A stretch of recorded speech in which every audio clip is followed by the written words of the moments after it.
अब तो ये भी रिपोर्ट हो रहा है कि ईरान मिसाइल मारता है और जो बंकर्स हैं इसराइल के, उनके नीचे भी नुकसान होता है। कुछ इंडियन सहाफ़ी कह रहे हैं कि बंकर्स के अंदर लाशें भी पड़ी हुई हैं इसराइलियों की, जिनके बारे में बताया नहीं जा रहा। बहरहाल अब ये अमेरिका के लिए मुश्किलात बढ़ रही है। अमेरिका में तजियाकार लगातार कह रहे हैं कि अमेरिका ईरान से हार गया है, इसके अड्डे तबाह हो गए हैं, उसके अपने लोग इस खित्ते से निकल रहे हैं, बहरी जहाज़ों को पीछे ले जाना पड़ा है। ये हार नहीं है तो और क्या है? ईरानी इंफ्रास्ट्रक्चर को अब तबाह करने का मंसूबा है इसराइल और अमेरिका की जानिब से, कि इनका इंफ्रास्ट्रक्चर तबाह किया जाए, खास तौर पे जो तवानाई का है। तो अगर ये करेंगे तो ये तो फिर खलीजी ममालिक पे भी यही करेगा ईरान।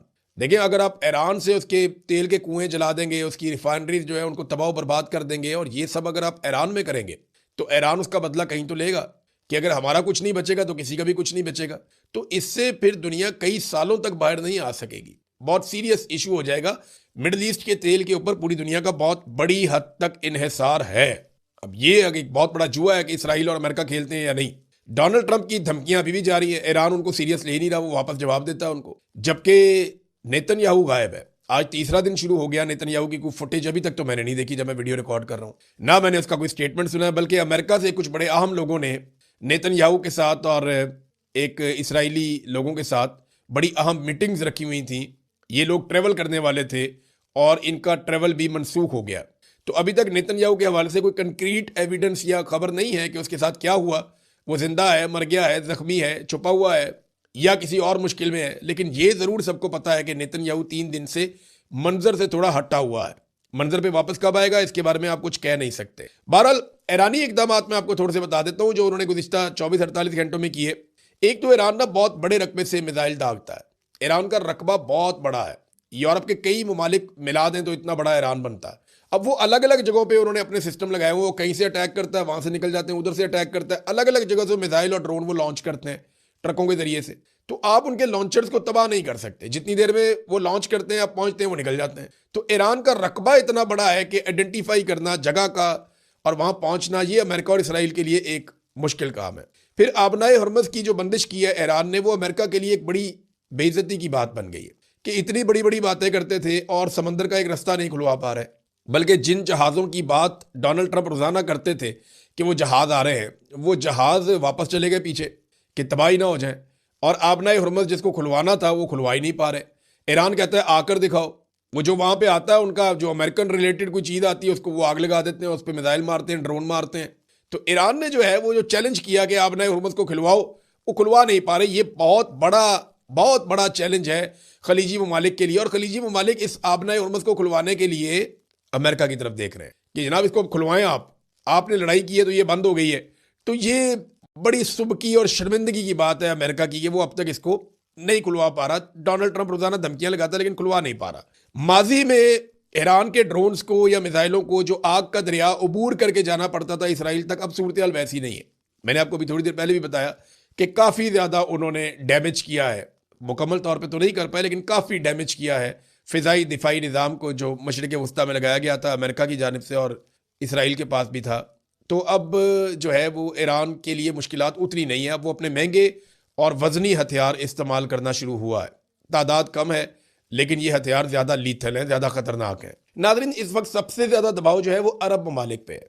अरब ममालिक पे अमेरिका, इसराइल लगातार ये दबाव डाल रहे हैं कि आप लड़ाई का हिस्सा बन जाएं, लेकिन अरब ममालिक इस लड़ाई के अंदर बिल्कुल नहीं जाना चाहते। देखिए, इस जंग में उतरने से उनको ज़्यादा नुकसान होगा।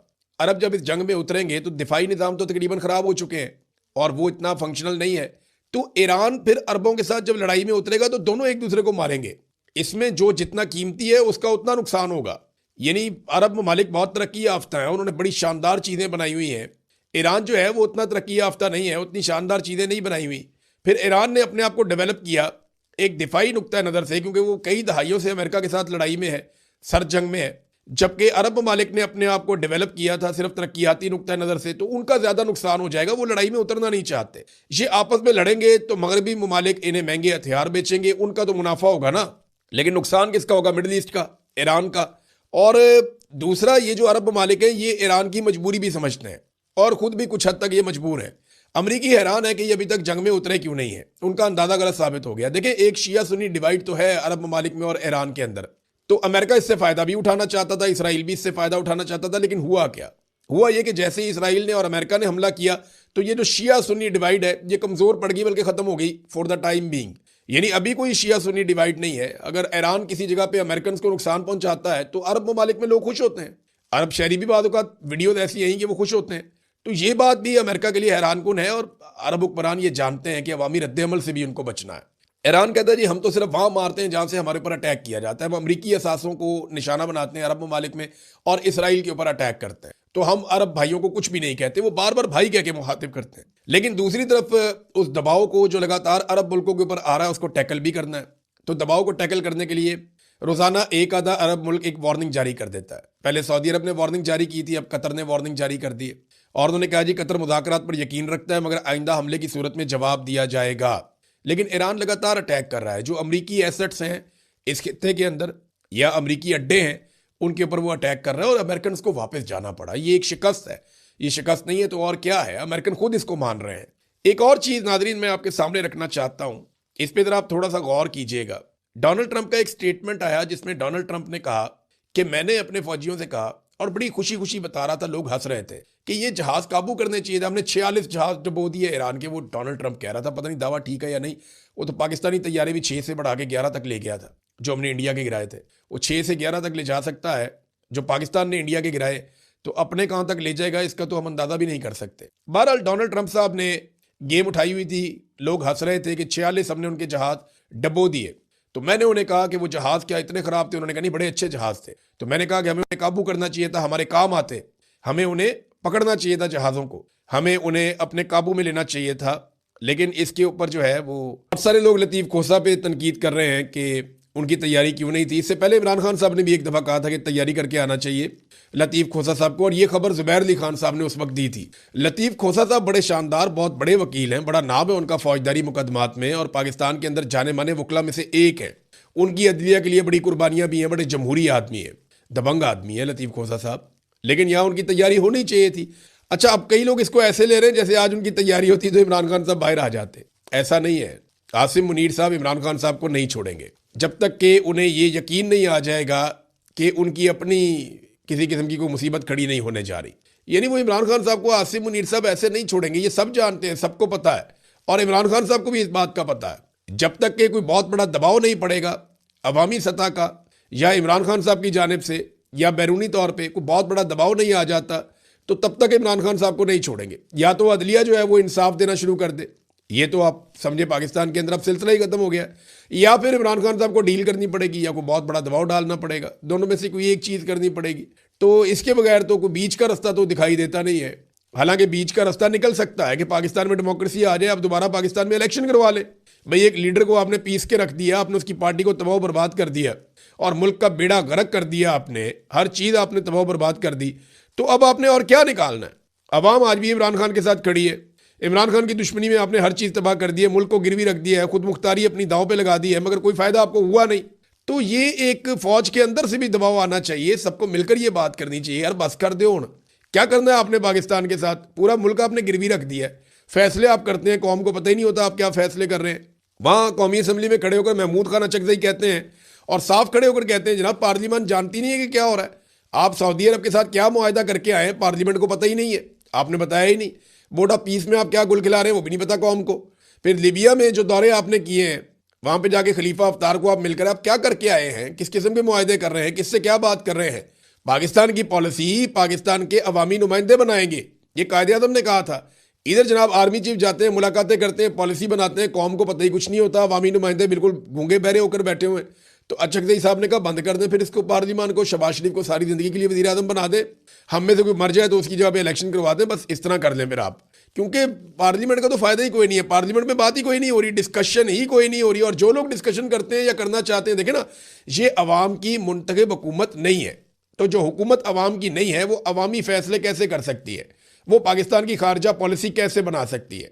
जब अवाम इसके बारे में राय देती है तो वो इंफॉर्मेशन मिनिस्टर ने, वजीर कानून ने और वजीर दाखिला बराए मुमलिकत ने, इन तीनों ने बैठ के प्रेस कॉन्फ्रेंस की और ये कहा कि आप हमसाया ममालिक के बारे में या दीगर ममालिक के बारे में आप बातचीत ना करें, आइन इसकी इजाज़त नहीं देता, फिर आप पे फौजदारी मुकदमात हो जाएंगे। देखें ये बात मैंने एक दिन पहले कही थी कि कुछ लोग फ़िरका वारियत फैलाना चाह रहे हैं पाकिस्तान में और एक जंग जैसी कैफियत पैदा कर रहे हैं और शिया सुन्नी फसाद पाकिस्तान में करवाना चाहते हैं। उसको रोकना हुकूमत की जिम्मेदारी, हम सब की जिम्मेदारी है। लेकिन एक जाली हुकूमत ऐसी खारजा पॉलिसी बनाए जिसके बारे में पाकिस्तानियों को पता ही कुछ नहीं है, तो फिर पाकिस्तानी उसके ऊपर बात तो करेंगे। पूरी दुनिया के अंदर, अमेरिका में, यूरोप में डोनाल्ड ट्रंप की खारजा पॉलिसी पर टका के तनकीद हो रही है। अमेरिका में कितने बंदे उन्होंने गिरफ्तार किए हैं या फौजदारी मुकदमात किए हैं।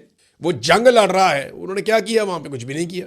इसी तरह यूरोप के अंदर भी बात होती है, हर तरफ बात होती है। आप डेमोक्रेसी की बात करते हैं, आइन की बात करते हैं, तो आइन तो लोगों को बात करने की इजाजत देता है। लोग ये क्यों ना कहें कि आपने 168 बच्चियों की शहादत के ऊपर अमेरिका की मजम्मत ही नहीं की।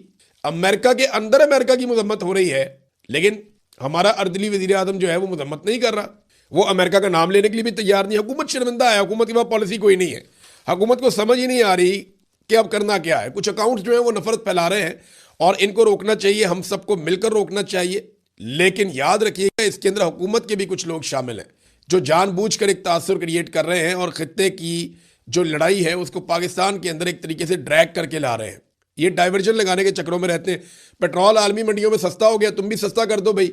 और ये सस्ता रहना कोई नहीं है, ये फिर महंगा हो जाएगा दोबारा। अगर ये सिचुएशन कंट्रोल ना हुई तो, ये कंट्रोल होनी चाहिए सिचुएशन, अगर ये कंट्रोल ना हुई तो यही पेट्रोल दोबारा महंगा हो जाएगा। अब नाज़रीन आ जाए ज़रा इंटरनेशनल फ्रंट के ऊपर, हम उसके ऊपर भी बात कर लें। इमरान खान साहब का केस जो है वो अभी चलेगा, एक परसों के लिए लगा हुआ है, कल के लिए लगा हुआ है। इमरान खान साहब को मुमकिन है कि अस्पताल मुंतकिल किया जाए, लेकिन किन शराइत और पाबंदियों के साथ किया जाता है इसके बारे में हम अभी कुछ कह नहीं सकते। चीज़ों को नॉर्मलाइज करने की कोशिश की गई है और पाकिस्तान तहरीक इंसाफ किसी किस्म की भी तहरीक चलाने में मुकम्मल तौर पर नाकाम रही है। सोहेल अफरीदी साहब इस्लामाबाद से कहकर गए थे टेढ़ी उंगली से हम घी निकालेंगे और इमरान खान रिहाई अमन फोर्स बनाएंगे। लगभग 20-22 दिन उस बात को भी गुजर गए हैं, तो अभी तक कोई चीज़ ऐसी सामने नहीं आई। मुझे ये पता है कि वो मीटिंग्स कर रहे हैं, एक्टिविटीज़ कर रहे हैं, लेकिन अमली तौर पे कुछ भी नहीं किया, कुछ भी नहीं किया। अब डोनाल्ड ट्रंप के साथी जंग से निकलने का मशवरा देना शुरू हो गए और लगातार उसको ये मशवरे दिए जा रहे हैं कि इस जंग से निकल जाओ, कोई हल निकालो इस जंग का, इसके अंदर हम फंस गए हैं। और बहुत सारे अमेरिकन भी ये बात कर रहे हैं, बहुत सारे जो सीनियर लोग हैं दुनिया भर में वो ये बात कर रहे हैं। ट्रंप के मुशीरों का ईरान जंग के हल तलाश करने पर उन्होंने जोर दिया। उन्होंने कहा डोनाल्ड ट्रंप को कि जंग से निकलने का कोई मनसूबा बनाएं और इसमें से निकल जाएं आप। ये जो तेल की कीमतें बढ़ रही हैं, इनको ज़्यादा देर कंट्रोल नहीं किया जा सकता। रिपब्लिकन पार्टी को इसका नुकसान होगा। ये जो आपने फौजी ऑपरेशन किया है इसको कामयाब मिशन के तौर पर पेश करें, रोला डालें कि हम कामयाब हो गए और निकल जाएं वहाँ से। ये वॉल स्ट्रीट जर्नल ने भी रिपोर्ट किया है कि डोनाल्ड ट्रंप को उनके साथियों ने इस तरह के मशवरे दिए हैं। अब मैं आपके सामने रखता हूँ ये एक स्कॉट रिटर, ये नाजरीन अक़वाम मुत्तहिदा में हथियारों के साबिक इंस्पेक्टर हैं और इन्होंने ये बात की है कि अमेरिका चाहता है कि वो अब इस जंग से निकल जाए। उसकी वजह यह है कि अमेरिका ये जंग हार गया है और ईरान ये जंग जीत गया है। देखिए सादी सी बात है ना, अमेरिका ने सारी बेसिस खाली कर दी हैं। इस वक्त कतर में, सऊदी अरब में, बहरीन में, यूएई में, इन मुल्कों में अमेरिकन फौजी जो हैं वो वहाँ से निकाल दिए गए, उनका इनखला हो गया। अमरीकी शहरी जो हैं वो बहुत बड़ी तादाद में वहाँ से निकल कर दूर चले गए हैं। अमेरिका अपने बहरी बेड़े और अपना सामान उठाकर यहाँ से ले गया है। जो उनके दिफाई निज़ाम यहाँ पे लगे हुए थे, एयर डिफेंस सिस्टम, उनमें बेशतर जो है वो नाकारा हो गए या वो प्रॉपर तरीके से काम नहीं कर पा रहे। अभी कोरिया से अमेरिका ने, जनूबी कोरिया में अमेरिका का सिस्टम लगा हुआ है, वो सिस्टम भी अमेरिका ने इस खित्ते में मंगवा लिया कि यहाँ पे लाकर लगाया जाए ताकि यहाँ के डिफेंस को दोबारा तगड़ा किया जाए। अमेरिकन और इसराइली लगातार कोशिश कर रहे हैं कि जो उनका दिफाई निज़ाम है, फ़िज़ाई दिफाई निज़ाम जो ईरान के मिसाइलों को और ड्रोन्स को रोक सकता है, उसको दोबारा से इंटैक्ट किया जाए। उसका एक बड़ा हिस्सा जो है वो अब फंक्शनल नहीं रहा।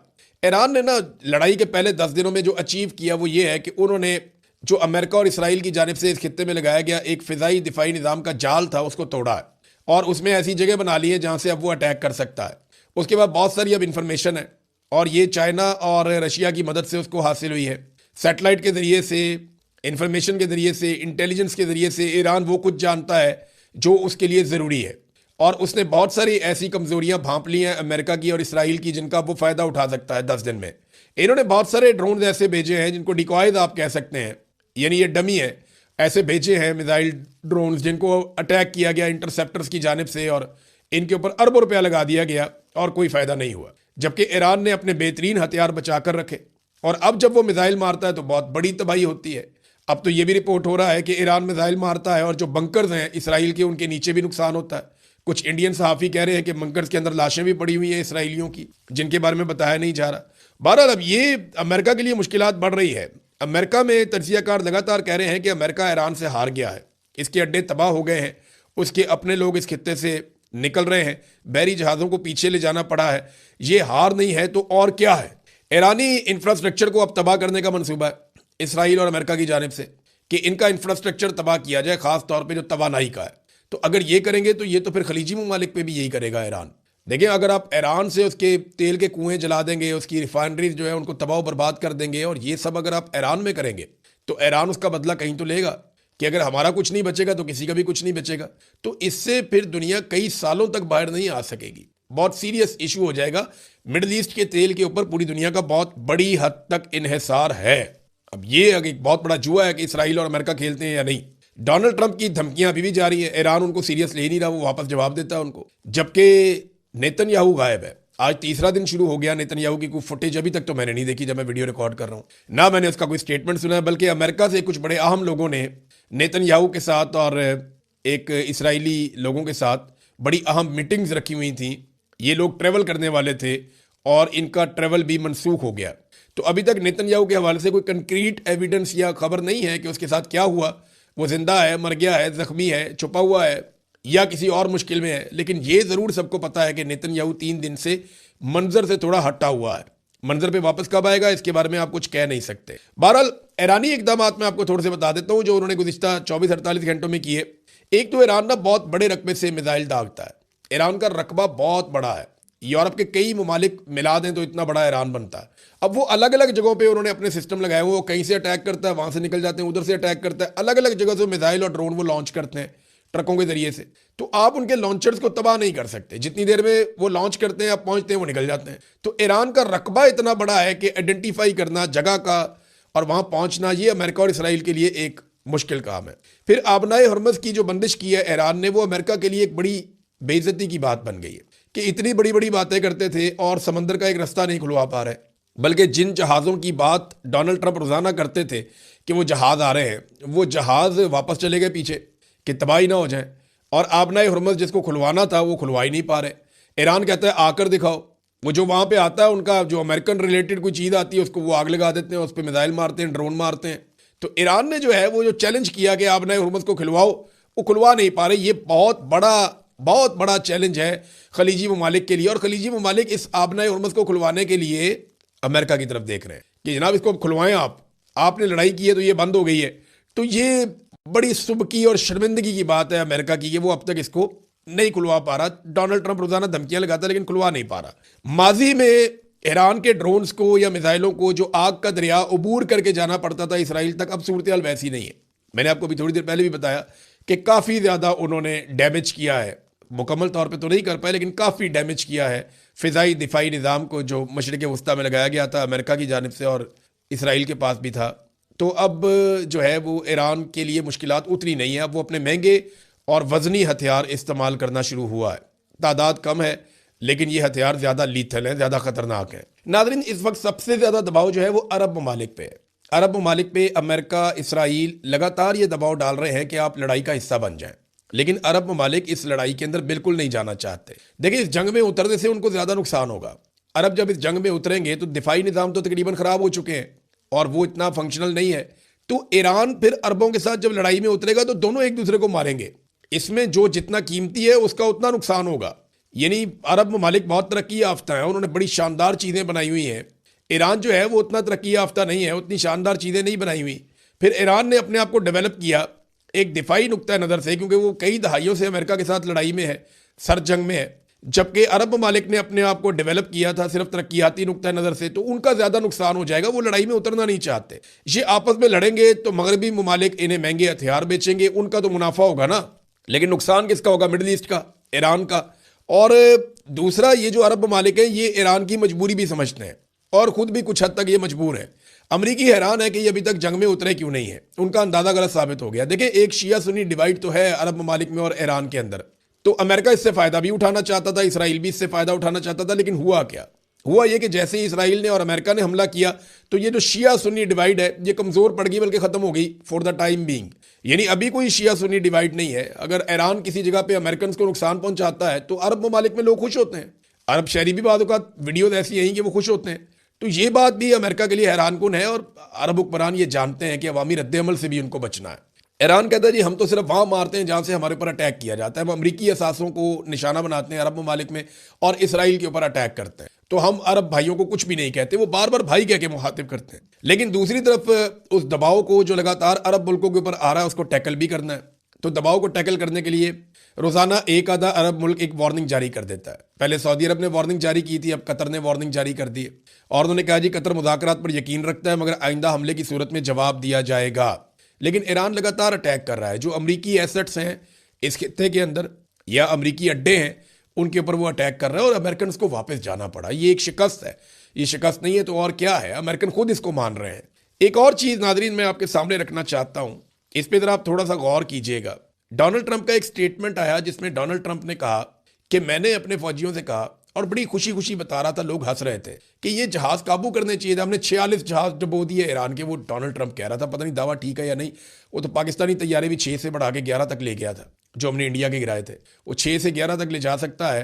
जो पाकिस्तान ने इंडिया के गिराए तो अपने कहाँ तक ले जाएगा इसका तो हम अंदाजा भी नहीं कर सकते। बहरहाल डोनाल्ड ट्रंप साहब ने गेम उठाई हुई थी, लोग हंस रहे थे कि 46 हमने उनके जहाज डबो दिए। तो मैंने उन्हें कहा कि वो जहाज क्या इतने खराब थे? उन्होंने कहा नहीं बड़े अच्छे जहाज थे। तो मैंने कहा कि हमें उन्हें काबू करना चाहिए था, हमारे काम आते, हमें उन्हें पकड़ना चाहिए था जहाज़ों को, हमें उन्हें अपने काबू में लेना चाहिए था। लेकिन इसके ऊपर जो है वो डोनाल्ड ट्रंप ने कहा कि नहीं, डबोने में ज़्यादा मज़ा आता है।